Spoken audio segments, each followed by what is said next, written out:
हिंद। बता दो कि अगर आप 10वीं पास है और बिहार के अंदर जिला कोर्ट में आप अपना काम करना चाहते हैं तो आपके लिए ये वैकेंसी। इस वैकेंसी में एक सबसे बड़ी बात है कि आपको कोई भी एग्जाम नहीं है, आपको मात्र एक इंटरव्यू फेस करना है। इंटरव्यू में अगर आप क्वालिफाई हो जाते हैं तो आपको सीधे सिलेक्शन करा लिया।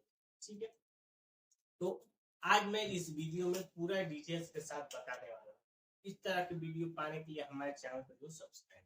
देखिए, ये जो वैकेंसी है बिहार जिला कोर्ट के अंदर, ठीक है, जिसके अंदर 10 पद है, लेकिन वो पद है अटेंडर के। कोर्ट के अंदर बहुत सारे पद होते हैं जिसके अंदर एक अटेंडर भी होते हैं। ये 4th ग्रेड के कह सकते हैं कि जॉब है, चतुर्थ कर्मचारी। इसके लिए क्वालिफिकेशन 10वां पास मांगा जा रहा है, कोई परसेंटेज नहीं मांगा जा रहा है। एज जो अगर बात करेंगे 18 साल से लेकर 37 साल जनरल का लिए, 18 साल से लेकर 40 साल ओबीसी के लिए, जिसको बीसी और ईबीसी बोलते हैं बिहार में, और 18 साल से लेकर 42 साल एससी और एसटी। यही आपका एज भरपूर दिया हुआ है। ये जो फॉर्म है ये आपका ऑफलाइन फॉर्म है, इसीलिए आप कोई भी जो सरकारी जो यहाँ पे नौकरियां में का विज्ञापन होता है, कहीं पे सरकारी इंटरव्यू या कहीं पे आपको इसकी चर्चा नहीं मिलेगी। इसलिए नहीं मिलेगी कि ये जो फॉर्म है ये आपको ऑफलाइन मोड में भरना।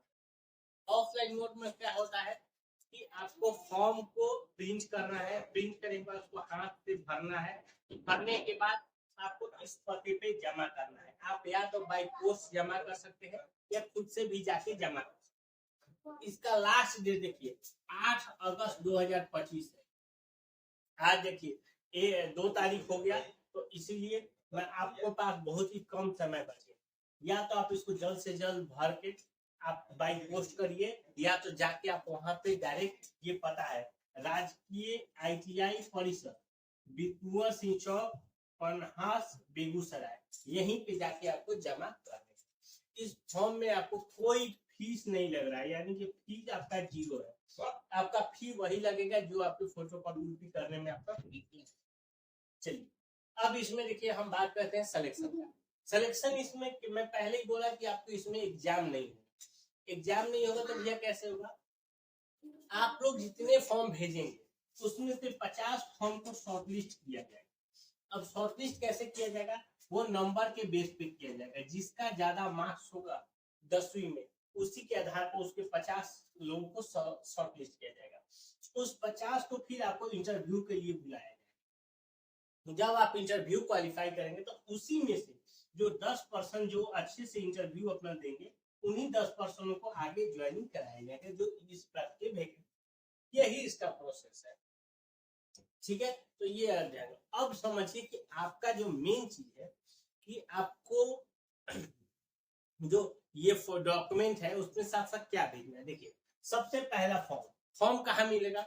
डिस्क्रिप्शन बॉक्स में जाइए, वहां पे लिंक दिया है, वहां पे जाने के बाद आपको फॉर्म मिल जाएगा, पूरा नोटिफिकेशन भी मिलेगा। उसको करिए, वहां से प्रिंट आउट करिए फॉर्म को, फॉर्म अपना भरिए। तो पहला नंबर हो गया फॉर्म। दूसरा नंबर है NCS ID या जिला नियोजन का निबंधन संख्या।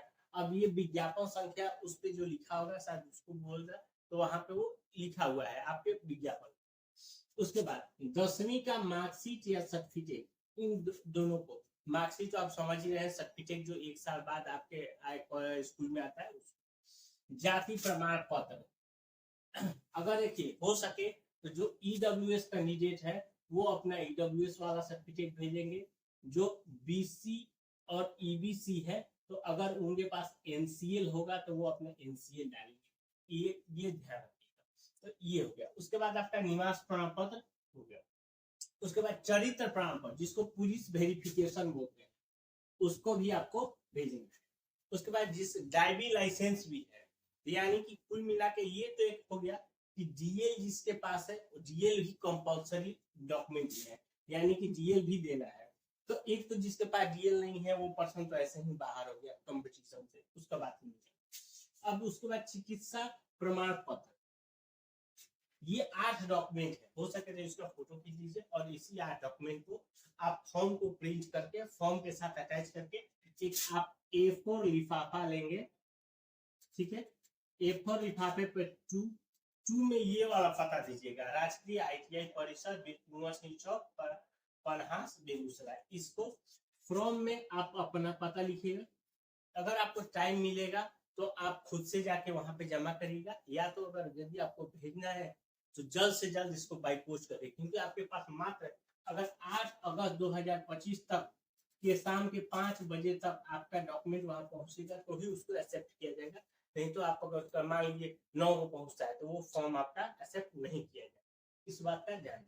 अगर इसके बावजूद इससे रिलेटेड अगर आपको कुछ और जानकारी चाहिए तो हमें नीचे कमेंट कर सकते हैं। मिलते हैं तब तक के लिए।